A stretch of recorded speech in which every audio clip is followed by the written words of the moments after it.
Mei 1998, langit Jakarta dipenuhi asap hitam.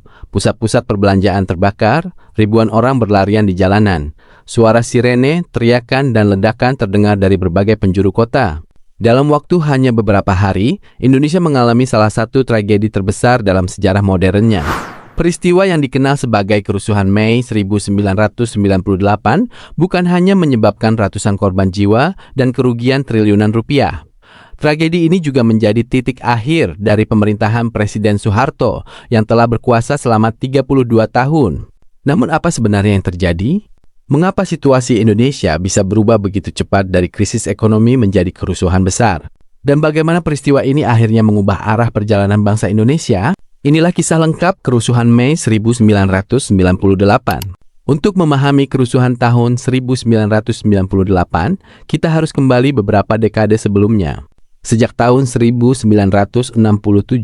Indonesia berada di bawah pemerintahan Presiden Soeharto melalui rezim Orde Baru. Pada masa awal pemerintahannya, Soeharto berhasil membawa stabilitas politik setelah masa penuh gejolak pada era sebelumnya. Pemerintah fokus pada pembangunan ekonomi, pembangunan infrastruktur, swasembada pangan, dan menarik investasi asing.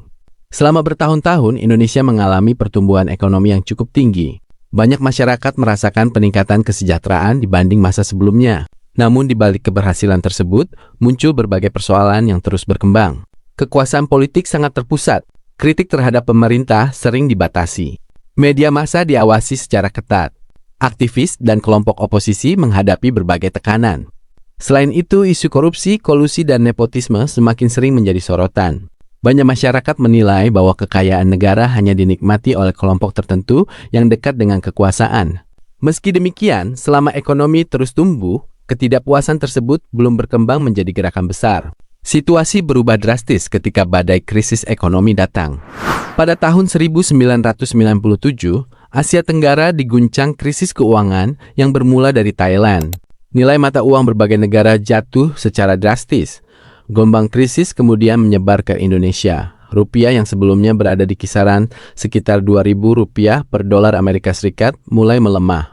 Dalam beberapa bulan, nilainya terus merosot. Kepanikan terjadi di pasar. Investor menarik modal mereka. Banyak perusahaan mengalami kesulitan keuangan. Utang luar negeri perusahaan-perusahaan Indonesia tiba-tiba membengkak karena nilai tukar rupiah jatuh. Akibatnya, banyak perusahaan tidak mampu bertahan. Pabrik-pabrik mulai tutup. Gelombang PHK terjadi di berbagai daerah. Jutaan pekerja kehilangan mata pencaharian. Harga kebutuhan pokok melonjak tajam. Beras, minyak goreng, susu, dan berbagai kebutuhan sehari-hari menjadi semakin mahal. Bagi masyarakat biasa, krisis ini terasa sangat nyata. Banyak keluarga kesulitan memenuhi kebutuhan sehari-hari. Rasa frustrasi dan kemarahan mulai tumbuh. Di saat yang sama, masyarakat melihat para elit politik tetap hidup mewah. Perbedaan kondisi ini semakin memperbesar ketidakpuasan publik. Memasuki tahun 1998, mahasiswa mulai menjadi kelompok yang paling aktif menyuarakan perubahan. Di berbagai kampus, diskusi mengenai masa depan Indonesia semakin sering dilakukan. Mahasiswa menuntut reformasi total. Mereka menginginkan pemerintahan yang lebih demokratis. Mereka meminta pemberantasan korupsi. Mereka menuntut perubahan sistem politik yang dianggap tidak lagi sesuai dengan kebutuhan masyarakat.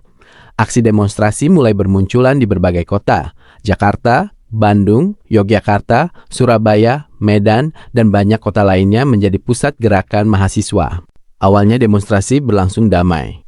Mahasiswa menggelar mimbar bebas, orasi, dan long march. Tuntutan utama mereka semakin jelas, reformasi, perubahan, dan pengunduran diri Presiden Soeharto. Semakin hari jumlah peserta aksi terus bertambah. Krisis ekonomi yang semakin parah membuat semakin banyak masyarakat bersimpati kepada gerakan mahasiswa. Indonesia memasuki masa yang sangat menentukan. Tanggal 12 Mei tahun 1998 menjadi salah satu hari paling penting dalam sejarah Indonesia. Ribuan mahasiswa dari Universitas Trisakti menggelar aksi damai. Mereka ingin menyampaikan aspirasi mengenai reformasi dan kondisi bangsa.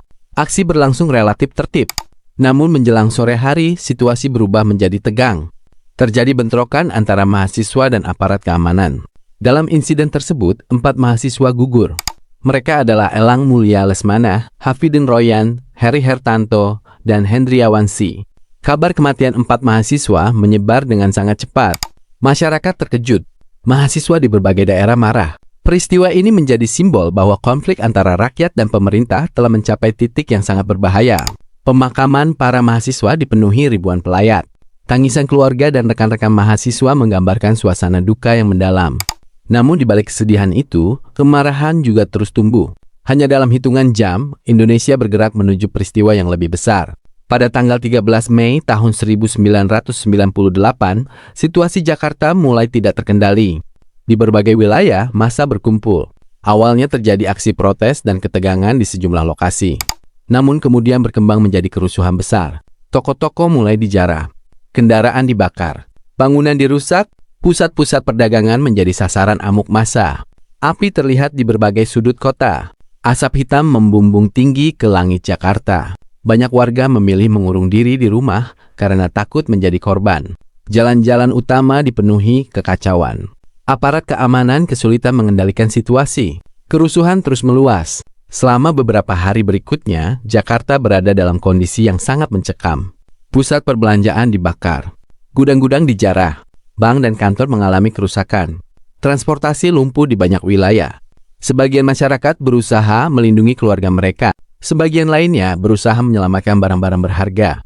Banyak orang terjebak di dalam bangunan yang terbakar. Sebagian korban tidak sempat menyelamatkan diri. Tragedi kemanusiaan terjadi di berbagai lokasi. Kerugian material mencapai angka yang sangat besar. Namun yang lebih menyedihkan adalah hilangnya nyawa manusia. Ratusan orang meninggal dunia dalam kerusuhan tersebut.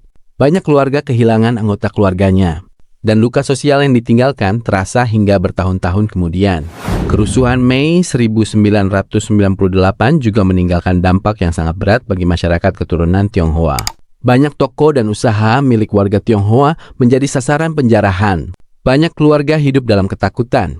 Sebagian memilih meninggalkan Indonesia untuk sementara waktu.